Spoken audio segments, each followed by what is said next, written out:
Hi guys, welcome back to my channel. ఈరోజు ఒక simple అయిన స్నాక్ ఎలా చేయాలో చూద్దాం. ఒక గ్లాస్తో వరిపిండి తీసుకుని పక్కన ఉంచండి. ఒక మిక్సీ జార్లో 2 ఉల్లిపాయలు, పచ్చిమిరకాయలు, ఉప్పు వేసి మిక్సీ కొట్టి పేస్ట్ పక్కన పెట్టి ఉంచండి. ఒక గిన్నె తీసుకుని దాంట్లో ఒక గ్లాసుడు వాటర్ పోయండి. అది బాగా మరిగినప్పుడు ఇందాక మిక్సీ చేసిన పేస్ట్ ఉంది కదా, అది అందులో వేసి ఒకసారి బాగా మరగనివ్వండి. మరిగిన తర్వాత ఉప్పు సరిపోయింది లేదో ఒకసారి చూసుకోండి.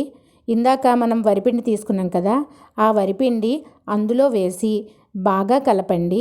ఉండలు లేకుండా బాగా కలిపి ఒకసారి మూత పెట్టి పక్కనుంచండి.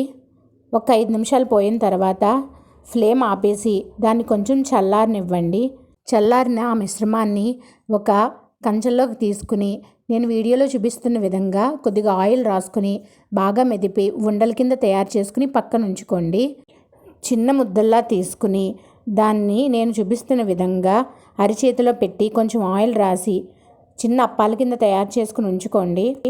బాండీ పెట్టి ఆయిల్ వేడయిన తర్వాత ఈ తయారు చేసిన బిళ్ళలను అందులో వేసి బాగా వేగనివ్వండి. క్రిస్పీగా వేగనివ్వండి. చాలా టేస్టీగా ఉంటాయి. ఈవినింగ్ పిల్లలు వచ్చినప్పటికీ ఈ విధంగా చేసి పెడితే వాళ్ళు చాలా ఇష్టంగా తింటారు. మన ఇంట్లో ఉన్న ఆవకాయతో ఈ బిళ్ళలు నంచుకొని తింటే చాలా టేస్టీగా ఉంటుంది. ఒకసారి ట్రై చేయండి. వీడియో కనుక మీకు నచ్చితే లైక్, షేర్ అండ్ సబ్స్క్రైబ్.